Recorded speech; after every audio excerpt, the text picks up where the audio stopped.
Imaginez un endroit où le ciel semble plus proche de la Terre. Un territoire glacé, isolé au sommet du monde, où les montagnes sont adorées comme des dieux. Et des traditions défient tous ces en quoi vous croyez. Je parle du Tibet, un pays où l'impossible est réalité. Ici, les corps des morts sont offerts aux oiseaux sacrés. Des moines vivent isolés dans des monastères suspendus aux falaises. Et il existe même un désert où le froid est si extrême qu'il peut tuer en quelques minutes. Mais qu'est-ce qui choque le plus ? Dans certains villages, les femmes épousent plusieurs hommes en même temps. Et le plus surprenant, tous sont frères. Oui, elles épousent le mari et aussi les beaux-frères. Et CE n'est qu'une des nombreuses traditions que vous allez découvrir dans cette vidéo. Alors, préparez-vous à découvrir le côté le plus extrême, caché et incroyable du Tibet. Un endroit où chaque paysage est sacré, où chaque silence cache une histoire et où chaque détail semble figé dans le temps. L'une des pratiques les plus étranges et choquantes du Tibet est la polyandrie fraternelle, une tradition dans laquelle une femme épouse plusieurs hommes, généralement des frères. Oui, c'est exact. Dans certaines régions de l'intérieur du Tibet, en particulier dans les zones rurales et isolées, il est courant que tous les fils d'une famille partagent la même épouse, vivant sous le même toit comme une seule famille. Dans ces cas, les frères du mari deviennent aussi SES mari. Cette pratique est adoptée principalement pour préserver les terres et les ressources de la famille, en maintenant l'héritage dans le même noyau familial.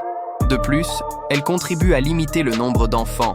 C'est qui est essentiel dans une région au climat rigoureux, à l'agriculture limitée et à l'accès difficile aux services de base. Moins de familles signifie moins de bouches à nourrir et de meilleures chances de survie pour tous. Cependant, cette tradition exige que l'épouse maintienne un équilibre attentif entre SES mari, garantissant que tous soient traités équitablement et évitant les conflits dans la vie familiale. Les festivals tibétains sont des célébrations colorées et spirituelles qui reflètent la profonde religiosité du peuple. L'un des plus importants est le Losar, le Nouvel An tibétain. Célébré entre février et mars, il marque l'arrivée d'un nouveau cycle, selon le calendrier lunaire tibétain. Pendant plusieurs jours, les maisons sont décorées de nouveaux drapeaux de prière, les monastères organisent des rituels spéciaux et les familles se réunissent pour partager des plats traditionnels. C'est un moment de renouveau spirituel et de purification symbolique du corps, de l'esprit et de l'âme. Un autre festival significatif est le Sagadawa, qui célèbre la naissance, l'illumination et la mort du Bouddha. Durant cette période, les fidèles font des dons, accrochent des drapeaux de prière et parcourent des routes de pèlerinage autour des monastères et des montagnes sacrées. Le Monlam Chenmo, appelé le Grand Festival de prière, a lieu à Lhasa et dans d'autres villes monastiques. Des milliers de moines se rassemblent dans les monastères pour réciter des mantras, organiser des débats philosophiques et conduire des cérémonies qui durent plusieurs jours. C'est un spectacle de foi collective, où le son de trompe, des tambours et des chants emplissent l'air, créant une atmosphère presque hypnotique. Un festival particulièrement curieux est le Xoton, connu comme le Festival du Yaourt. Il a lieu en août et commence par une cérémonie au monastère de Drepung, où une immense tanka, peinture sacrée du Bouddha, est déroulée sur une colline devant des milliers de personnes. Ensuite, la fête se répand dans la ville avec des représentations d'opéra tibétains, la distribution de yaourts maison, d'où le nom de l'événement. Si vous pensez avoir tout goûté dans la gastronomie asiatique, c'est que vous ne connaissez pas encore la cuisine tibétaine. Influencée par le climat extrême, par l'altitude élevée et par la spiritualité bouddhiste, la nourriture tibétaine est simple, robuste et conçue pour réchauffer le corps et l'âme. Mais elle garde aussi des saveurs uniques, des ingrédients exotiques et quelques surprises qui peuvent défier même les palais les plus aventureux. L'ingrédient le plus emblématique de la cuisine tibétaine est, sans aucun doute, le yak. Cet animal, semblable à un bœuf poilu, est une partie essentielle de la vie dans les montagnes, et cela se reflète dans la cuisine. La viande, le lait et même le beurre de yak sont présents dans presque tous les repas, que CE soit dans des soupes chaudes, des fromages forts ou dans le thé traditionnel au beurre de yak, une boisson épaisse et salée qui peut sembler étrange au premier goût, mais qui est considérée comme sacrée par les habitants. L'un des plats les plus consommés est le tsampa, une farine d'orge grillée mélangée à du thé chaud et au beurre de yak. Pour les Tibétains, cette pâte énergétique est comme le pain quotidien. Elle est présente au petit déjeuner, dans les offrandes au temple et même dans les poches des voyageurs comme collation d'urgence. Un autre classique de la cuisine locale est le momo, de petits raviolis farcis de viande de yak, de légumes ou de fromage, cuits à la vapeur ou frits. Ils sont si populaires qu'ils sont devenus un véritable patrimoine national. Pour les Tibétains, la nourriture va au-delà de la nutrition. Elle a une signification spirituelle. Dans de nombreux repas, les premiers morceaux sont symboliquement offerts aux dieux ou aux ancêtres comme une forme de gratitude. Le Tibet est un endroit où la tradition n'est pas seulement préservée, elle est vécue intensément chaque jour. Dans chaque geste, dans chaque pas, dans chaque prière silencieuse, il existe un fil invisible qui relie le présent aux temps les plus anciens. Et parmi les traditions les plus marquantes du peuple tibétain, certaines impressionnent même les visiteurs les plus expérimentés. Un exemple frappant est celui des funérailles tibétaines, qui suivent des rituels très particuliers et souvent incompris par les cultures occidentales. La plus connue de CES pratiques est l'enterrement céleste, un rituel ancestral au cours duquel le corps du défunt est porté au sommet d'une montagne sacrée, découpé en morceaux et offert aux vautours. Aussi choquant que cela puisse paraître aux yeux de ceux qui ne connaissent pas la culture locale, ce rituel est considéré comme profondément sacré, respecté par les Tibétains. Connu sous le nom de Jator, qui signifie littéralement « offrande d'âme », cette tradition millénaire repose sur la croyance bouddhiste que le corps humain n'est qu'un vase temporaire et qu'en nourrissant les oiseaux, le cycle de la vie continue.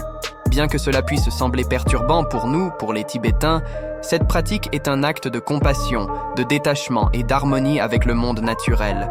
Une manière symbolique et spirituelle de rendre à la terre ce qui en a été emprunté. Une autre tradition profondément symbolique est le cham, une danse rituelle exécutée par les moines tibétains lors de festivals religieux. Vêtus de masques élaborés et de costumes colorés, les moines exécutent des mouvements qui représentent la lutte entre le bien et le mal. Le but du cham est d'exorciser les démons et de protéger la communauté des influences maléfiques. Les danses sont aussi une forme de méditation et de prière en mouvement. Attirent également l'attention les célèbres drapeaux de prière, accrochés aux montagnes, aux temples, aux maisons et même aux ponts. Chaque drapeau porte des mantras et des symboles sacrés, et l'on croit que le vent, en les touchant, répand leur bénédiction dans tout l'univers. Et nous ne pouvons pas oublier l'utilisation des moulins à prière, des cylindres métalliques contenant des mantras inscrits à l'intérieur. Ils sont tournés dans le sens des aiguilles d'une montre, toujours avec la main droite, comme si chaque rotation était une prière silencieuse. Dans les marchés, les temples ou les rues des villages, il est courant de voir des moines, des personnes âgées et des dévots faire tourner leurs moulins avec sérénité, comme s'ils étaient alignés avec le rythme même de l'univers. Au Tibet, la tradition n'est pas un spectacle pour séduire les touristes, c'est une partie essentielle de l'identité d'un peuple qui résiste au temps, à la modernité et à l'oppression. La spiritualité n'est pas seulement une partie de la vie, elle est la vie elle-même. Environ 90% de la population suit le bouddhisme Vajrayana, une branche du bouddhisme Mahayana profondément liée aux enseignements du Bouddha, mais avec des caractéristiques uniques. Cette version intègre des rituels tantriques, une méditation intense et une profonde connexion entre maître et disciple. Les moines et les lamas, figures de grand respect, sont vus comme des guides spirituels et beaucoup de Tibétains consacrent une partie de leur vie à l'étude dans les monastères. La figure centrale du bouddhisme tibétain est le Dalai Lama, considéré comme la réincarnation du Bouddha de la compassion. Bien qu'il vive en exil depuis 1959, son nom reste sacré pour la majorité des Tibétains, qui le voient comme un symbole de paix, de résistance et de sagesse. Un autre chef important est le Panchen Lama, dont la succession est l'objet de vives disputes entre le gouvernement chinois et le clergé tibétain. En plus du bouddhisme, le Tibet abrite aussi l'ancienne religion Bon, considérée comme la base spirituelle antérieure à l'arrivée du Bouddha. Avec des rituels liés à la nature, aux esprits et à la protection des éléments, le Bon est encore pratiqué dans certaines régions reculées et influence de nombreuses cérémonies bouddhistes actuelles. Située à plus de 3600 mètres d'altitude, au cœur du plateau tibétain, Lhasa est la capitale du Tibet et l'une des villes les plus hautes du monde. Elle est souvent appelée « cité interdite » en raison de son isolement géographique et culturel au fil des siècles. Entourée de montagnes sacrées et baignée par un ciel incroyablement bleu, elle est considérée comme le centre politique, spirituel et historique de la région. Fondée il y a plus de 1000 ans, cette ville sacrée conserve dans SES-Rue un mélange intense de spiritualité, de tradition et de contrastes qui surprennent à chaque détour. Parmi SES monuments les plus impressionnants se trouve le palais du Potala, une gigantesque construction blanche et rouge creusée dans le flanc d'une colline. Avec plus de 1000 salles, 13 étages et des centaines d'escaliers, le palais fut l'ancienne résidence des Dalai Lama et est aujourd'hui l'un des plus grands symboles du Tibet. Son architecture impressionnante et la vue panoramique sur la ville de Lhasa font de ce lieu une destination incontournable. Un autre point emblématique est le temple de Jokang, le plus sacré de tout le Tibet, dont l'architecture mélange des styles indiens, chinois et népalais. Il abrite l'une des statues les plus vénérées du Bouddha. Chaque jour, des pèlerins se prosternent longuement devant ses portes, tout en faisant tourner des moulins à prière et en récitant des mantras. Autour du temple se trouve Barkor Street, une rue circulaire remplie d'étals, de commerçants, de moulins à prière et d'encens brûlants, un véritable labyrinthe spirituel qui enveloppe habitants et visiteurs dans une atmosphère unique. Lhasa concentre également les principaux centres administratifs de la région autonome du Tibet. La ville a connu des travaux de modernisation CES dernières années, avec de larges avenues, de nouveaux bâtiments et une infrastructure touristique croissante. Mais malgré CES transformation urbaine, Lhasa conserve son statut de capitale sacrée, où le passé et le présent se croisent à chaque instant. Situé au cœur de l'Asie, le Tibet est une région autonome de la Chine qui partage des frontières avec plusieurs pays, le Népal, l'Inde, le Bhoutan et le Myanmar. Au nord, il se relie aux vastes plaines chinoises. Au sud, il est protégé par les imposantes murailles de l'Himalaya. Avec une superficie de plus d'1 200 000 km², le Tibet est l'une des plus grandes régions du continent. Mais c'est qui le rend vraiment unique, c'est son altitude. Connu comme le toit du monde, le plateau tibétain est la plus vaste et la plus haute étendue de terre habitée de la planète, avec des altitudes moyennes supérieures à 4500 mètres. C'est là que se trouve la face nord du mont Everest, la plus haute montagne de la Terre, ainsi qu'une série d'autres sommets enneigés qui percent le ciel. Malgré des conditions extrêmes, le Tibet abrite des paysages éblouissants et variés. Mais CE n'est pas seulement le relief qui impressionne. Le Tibet est le berceau de fleuves asiatiques majeurs, comme le Mékong, le Yangtze, le Gange et le Brahmapoutre. Tous naissent dans ce glacier, CE, qui fait du Tibet la principale source d'eau douce dès l'Asie. Le Tibet abrite environ 3 600 000 habitants. La majorité vit dans des zones rurales, dispersées dans des villages, des vallées et des monastères isolés entre les montagnes. Dans les villes, comme Lhasa et Shigatse, le contraste est frappant. Des rues animées, des marchés colorés et des temples remplis de pèlerins révèlent un peuple qui vit intensément sa foi et sa culture, même face à la modernisation. La langue officielle est le tibétain, parlé par la grande majorité de la population, surtout hors des centres urbains. C'est une langue tonale, écrite avec un alphabet propre. Malgré la présence croissante du mandarin, le tibétain demeure le principal véhicule de préservation culturelle. Beaucoup de jeunes parlent aussi le chinois, en raison de l'influence du système éducatif imposé. Mais à la maison et dans les monastères, le tibétain reste un symbole d'identité et de résistance. Le Tibet est l'un des endroits les plus extrêmes et sacrés de la planète, et ce paysage semble sorti d'un autre monde. En plus du palais du Potala et du temple de Jokang, déjà mentionnés, le pays abrite des décors qui impressionnent autant par leur beauté que par leur spiritualité. L'un des lieux les plus fascinants est le désert de Changtang, l'un des déserts les plus hauts et les plus froids du monde.